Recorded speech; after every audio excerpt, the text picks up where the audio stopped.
On the first day of kindergarten, the teacher asked my brother and his class to all draw a picture of their house. My brother Ben, with his cute little hands, he grabs a green and brown crayon and he starts to draw an odd-shaped triangle with a couple of poles.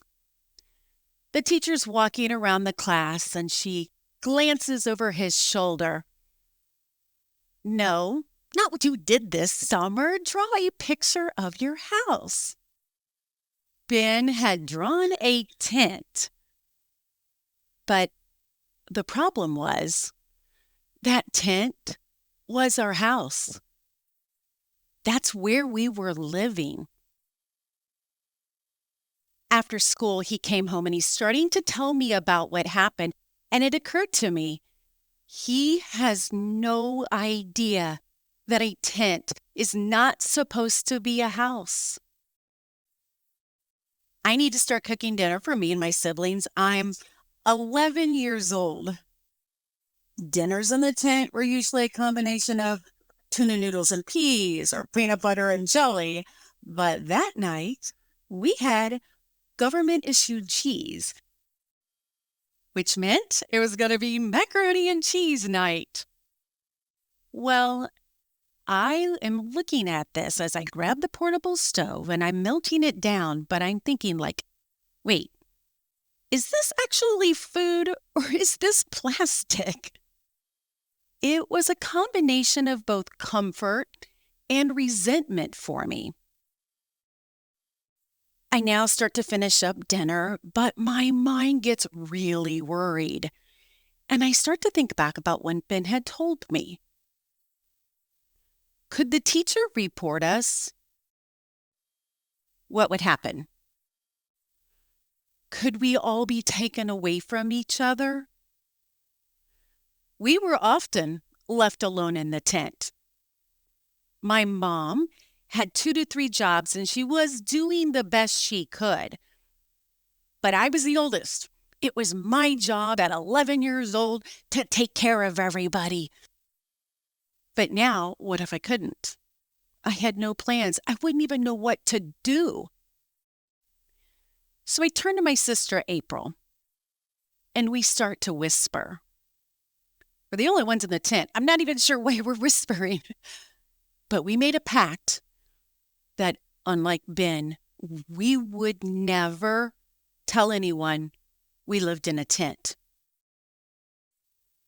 But whether we told anyone or not, it didn't change the fact that we were homeless. My brother, my 2 sisters, my mom and I. My mom had divorced my dad and he skipped the state. And despite her 2 to 3 jobs, she couldn't make rent alone. So, tent life. We were there long enough that it actually started to snow. Enter Eileen.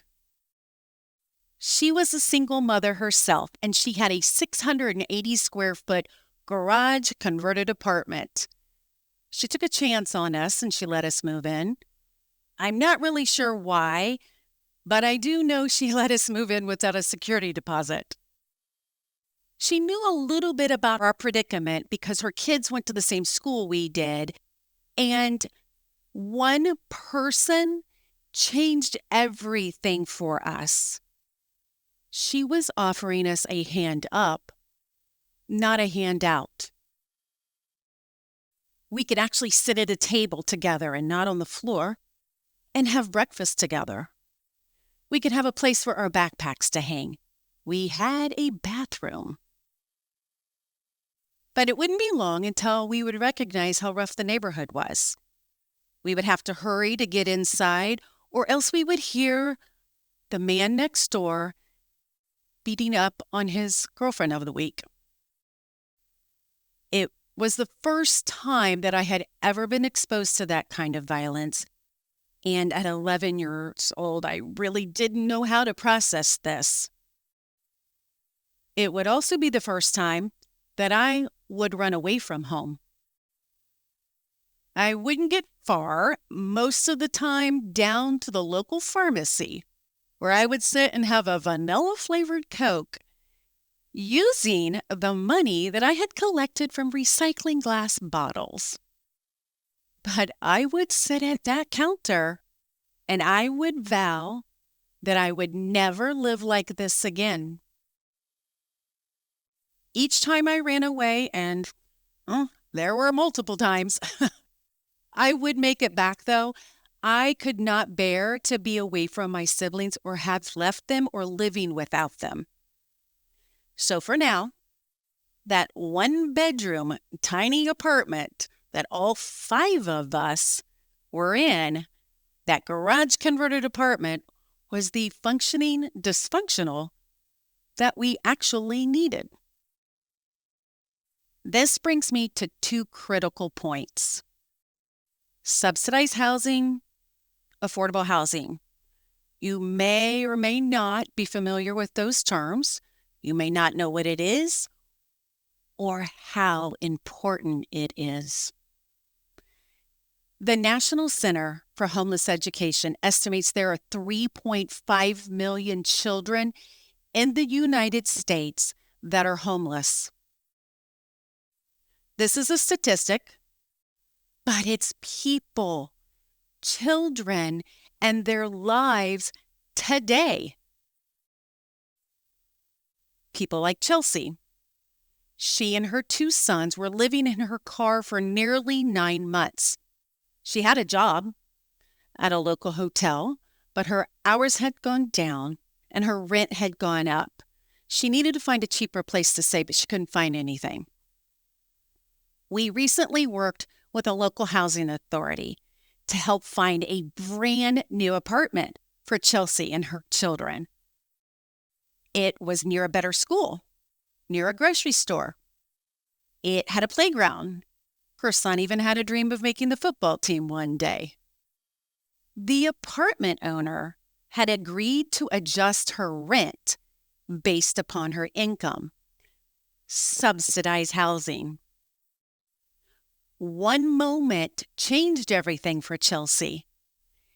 And with keys in hand, she knew it was a hand up, not a handout. This brings me to the second critical point. Homelessness, it's really a complex issue, and most people can't even imagine it happening to them. But what if it did happen to you? What would you do? Where would you go? The mere fact that most people can't imagine it happening to them has actually created a distance. And in that distance, it also poses a barrier for solutions. But this is where I would like to challenge you. There are about 300 things you can do. But let me go over 3, okay? It's so important for us to know what these 3 are. First, support affordable housing. The U.S. Interagency Council for Homelessness estimates that unless new affordable apartments are built, homelessness is predicted to triple in the next 6 years. Supporting affordable housing helps you, helps us, helps our community reduce homelessness. So obviously the inverse of that is if you oppose the construction of new affordable housing, you are in essence agreeing to more homelessness. Subsidized housing needs to exist in all of our neighborhoods for that younger version of me and for Chelsea and her children.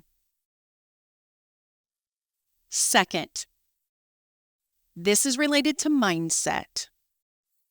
Homelessness is not an identity.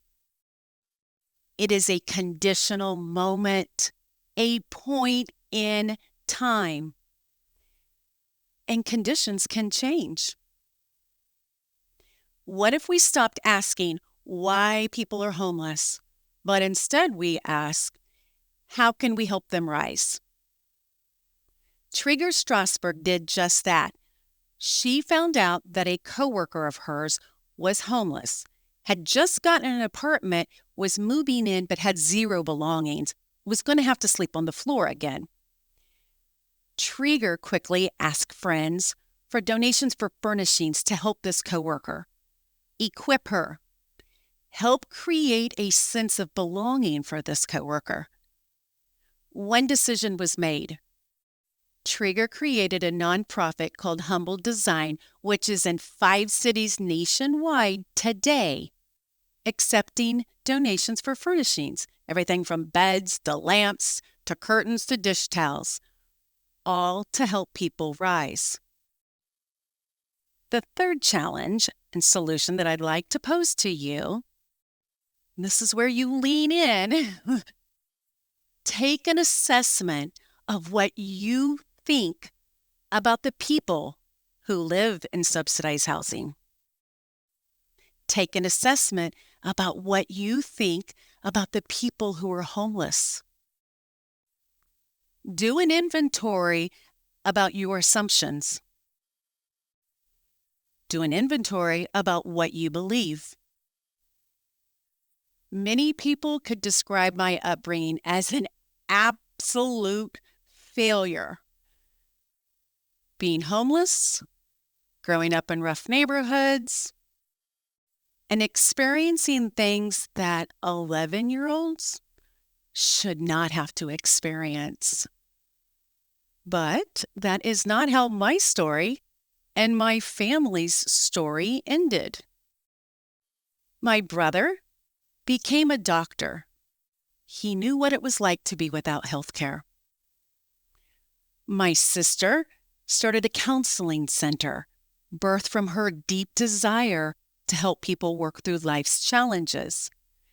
My other sister is a senior vice president at a Fortune 500 company when at one point she wasn't even sure she would graduate. And today, I'm a national leader working in affordable housing, creating safer communities for that younger version of me. I have logged nearly 3 decades in this industry, and how I grew up is no longer my necklace of shame. In fact, here's a revelation. Life's failures do not have to fully predict your future. What I thought was going to be my biggest negative became my strongest positive. How I grew up became a force multiplier for not just who I am, but how I help others. Your chapter does not fully define your full story. There may be chapters that are more painful and more hurtful than other chapters, but they don't tell your full story. In fact, they can actually help you with the recognition that those chapters are just a point in time.